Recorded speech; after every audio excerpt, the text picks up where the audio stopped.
Hello people of Earth, this is Dan Lockhart of the Honda Valkyrie DanLockhart YouTube channel. I'm recording an introduction for my episode 24, which is going to be called Buffalo Bill Museum. And as you recall in episode 23, I rode the motorcycle from Golden, Colorado up to the top of Lookout Mountain, the elevation gain of 1,700 feet, and that's where the Buffalo Bill Museum is. I hope you enjoyed this episode. If you do, please give me a thumbs up and subscribe to my channel down below. And we'll see you in the next one. Thanks a lot. Have a great day.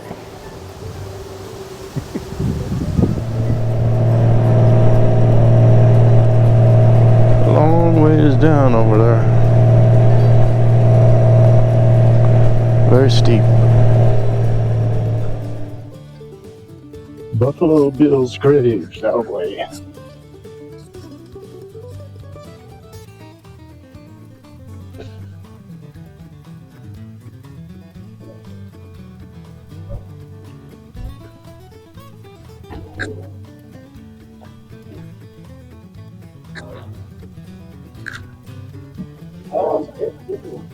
Yeah, I was almost getting some money, but I couldn't. Kent won't race me over the top here to get in here with a container. So. It's been a while since I've been up here. I had lunch with Bill one day. You did? Yeah, I did. You did? Yeah, right here. Oh, you had lunch? I got you.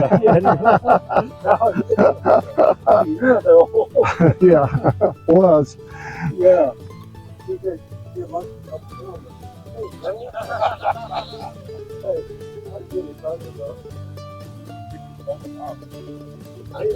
Yeah.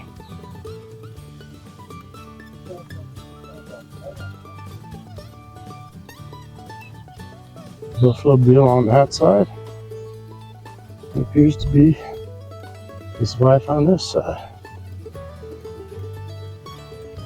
Yeah. There's a lot of lore regarding Buffalo Bill.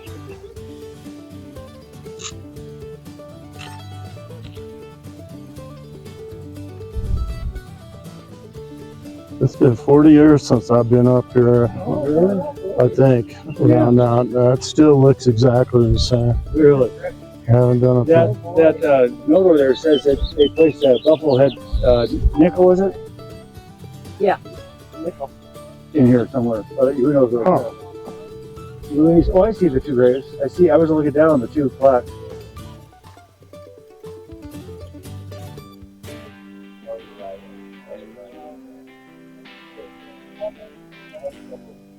Right. Let's see, what's the birthday and death date here? Little nickel? Good luck. Good luck. Okay. Where are we aiming? Landed on that plaque right there. Oh, You mean for the star? for that, yeah. Oh. Look at that, look at that. Shoot. Hey! Good job, brother. Hey! I got it too. I'm the only one that got it. We're 3 for 4. Yeah, 3 for 4 on headstone there. 3 for 4 in the plaque. That's pretty good, I think, because there's not many coins up there. Notice we stop right about here because that's as long as people's And arms are. Yeah.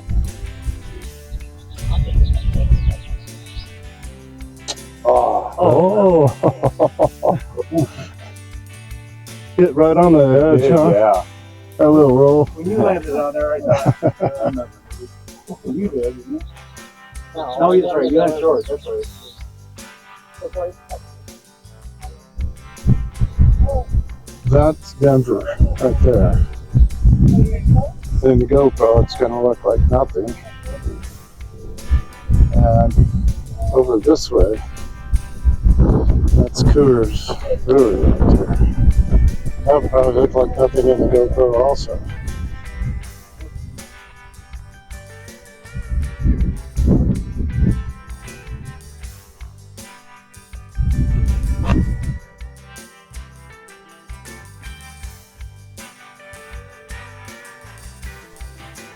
Good out as well. Let's show how what that's going to look like. The GoPro. But, yeah.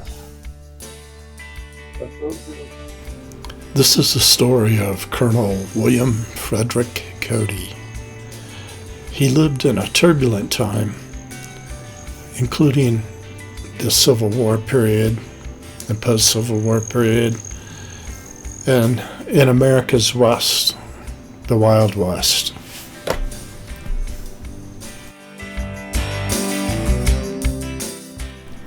William Frederick Cody, February 26, 1846 through January 10, 1917, known as Buffalo Bill, was an American soldier, bison hunter, and showman who was born in the Core, Iowa Territory. But he lived for several years in his father's hometown in modern-day Mississauga, Ontario, Canada, before the family returned to the Midwest and settled in the Kansas Territory. Buffalo Bill started working at the age of 11 after his father's death and became a writer for the Pony Express at age 15. During the American Civil War, he served the Union from 1863 to the end of the war in 1865. Later, he served as a civilian scout for the U.S. Army during the Indian Wars, receiving the Medal of Honor in 1872.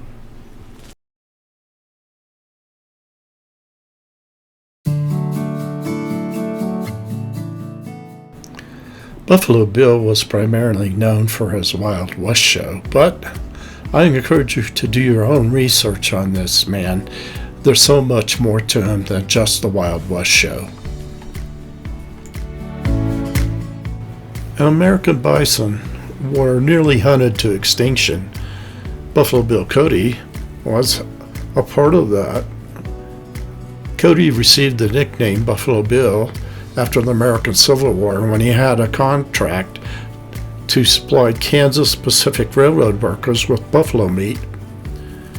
Cody is purported to have killed 4,282 buffalo in 18 months in 1867 and 1868. Cody and another hunter, Bill Comstock, competed in an 8-hour buffalo shooting match over the exclusive right to use the name, which Cody won by killing 68 animals to Comstock's 48. Comstock, part Cheyenne and a noted hunter, scout, and interpreter, used a fast-shooting Henry repeating rifle, while Cody competed with the larger caliber Springfield model 1866, which he called Lucretia Borgia.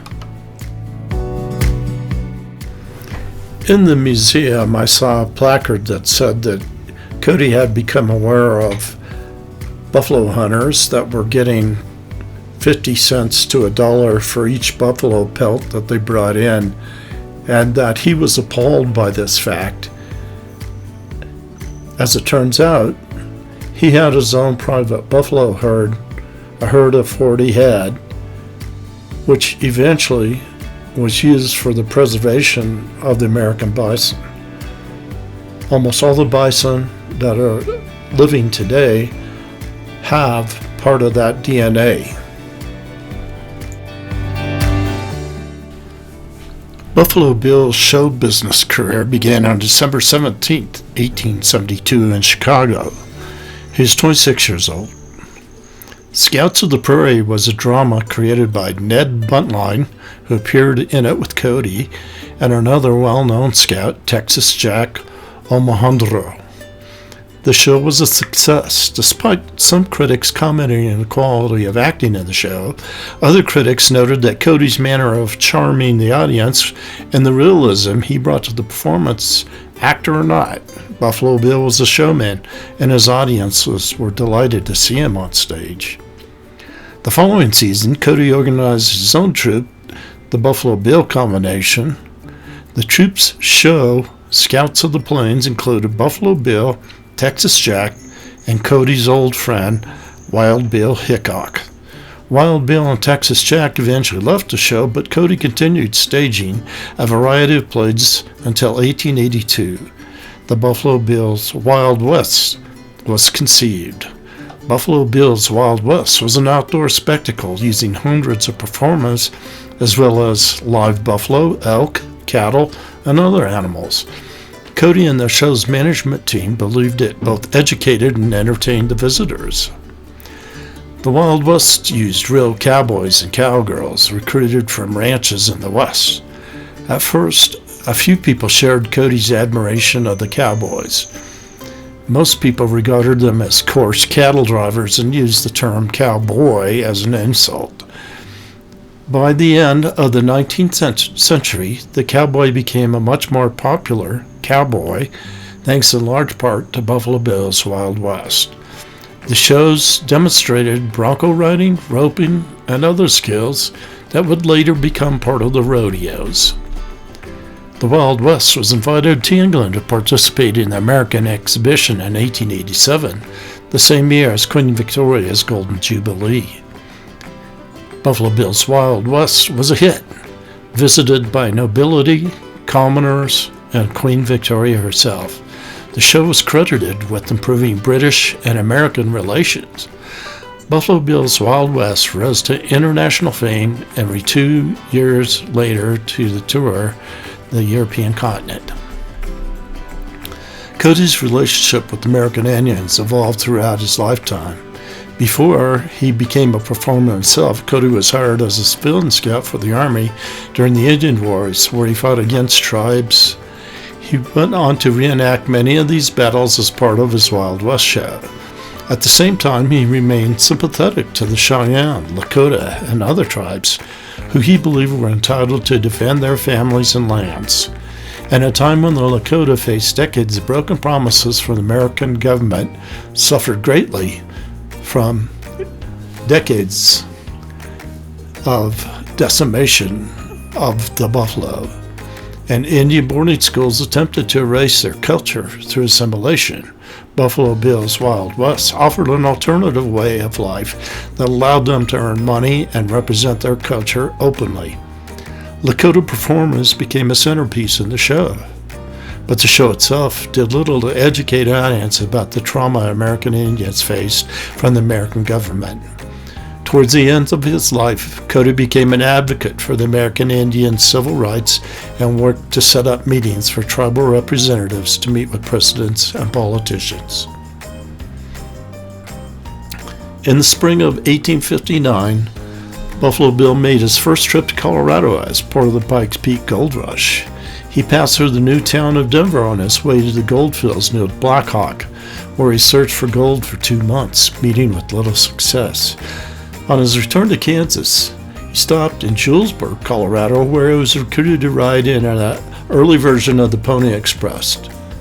Most of this time as a messenger was spent in Kansas, although occasionally he traveled across the northeast Colorado. The Pony Express route did not go to Denver, but cut north into Nebraska. I hope you enjoyed my presentation of Buffalo Bill Cody.